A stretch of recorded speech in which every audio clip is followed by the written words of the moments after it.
Welcome back to Rhomany's Realm. I'm Rhomany and today I have a creative quickie for you.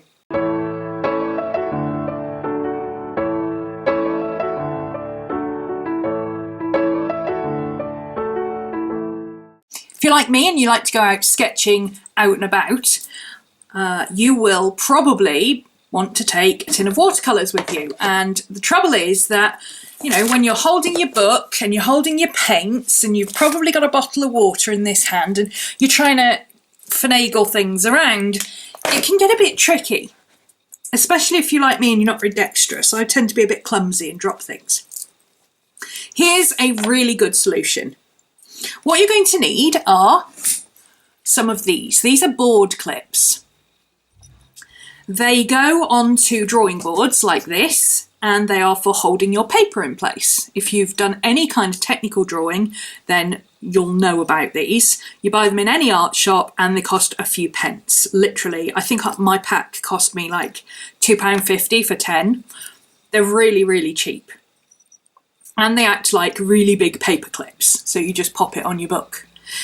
So that eliminates the need for a bulldog clip to hold your page down to begin with. They're also very easy to manoeuvre, so you can move them around without having to unclip anything. You literally slide them up and down wherever you want them.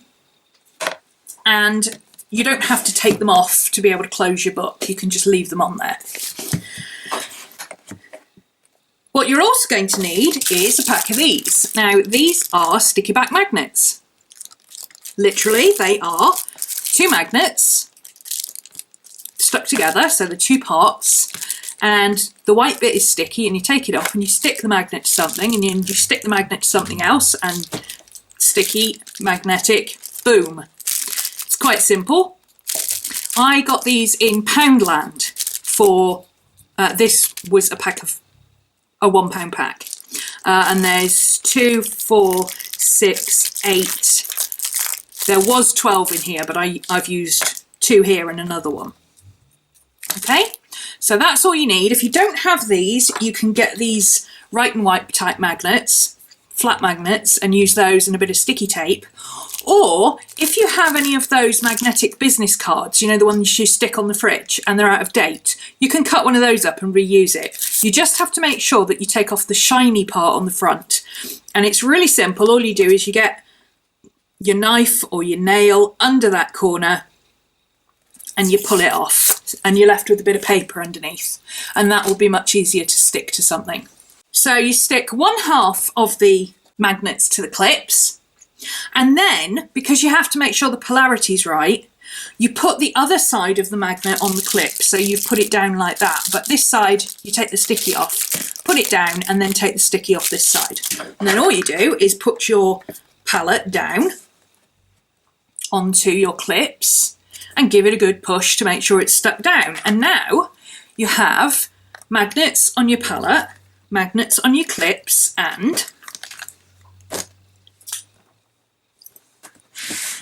ta-da! So you can now comfortably hold your book like this. You might have a pen in that hand, you might have your little tub of water like that as well. And it means you don't have to hold onto your palette as well, because if you're doing that and you're like this and you're trying to hold it all together and you get in a mess, and you eventually give up and go and find yourself a table.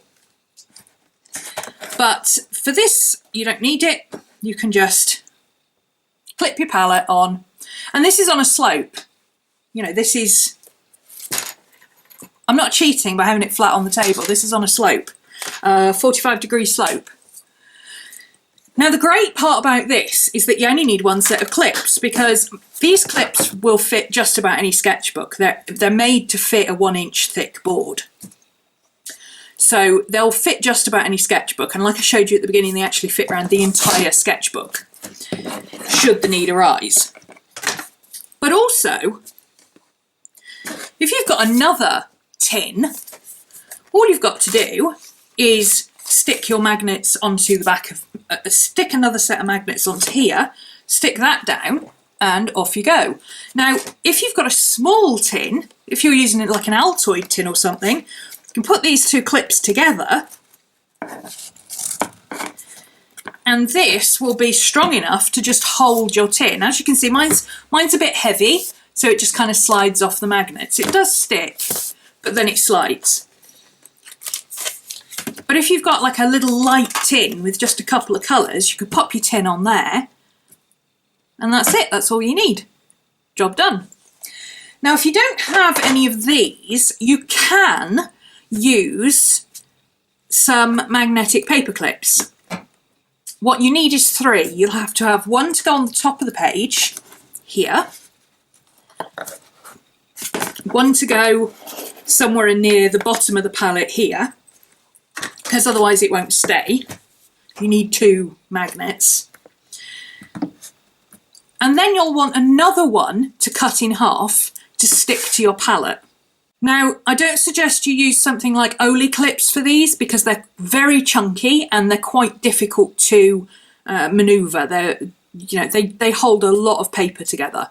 You want something like the little flat bookmark type stuff. You can get them really cheap in Poundland. They just fold over your pages. Now, the advantage of one of those is that because it's this way, it's not going to slip about. The disadvantage is that you probably would need a bulldog clip as well, because the paper clips only fit like 2 sheets of paper in them, 3, sometimes 4 at most. You can't clip your whole book, so you might still want a bulldog clip to hold your pages together, depending on how thick or how big your sketchbook is. But that's the theory anyway. Some sort of clip with a magnet, some sort of corresponding magnet, make sure you get your polarity right, and there is your palette stuck to your page and not going anywhere. If you're like me and you have a metal palette, it's worth experimenting to see if the magnets that you get are suitable for simply putting underneath your page, because if you have a large magnet like this, you can literally slide it under your page and stick your paints on top of it. You don't even need to clip it in place.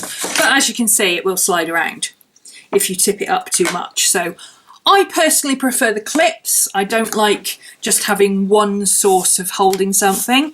I think it's better to have both, but of course that is entirely up to you. Experiment and see what works for your particular setup.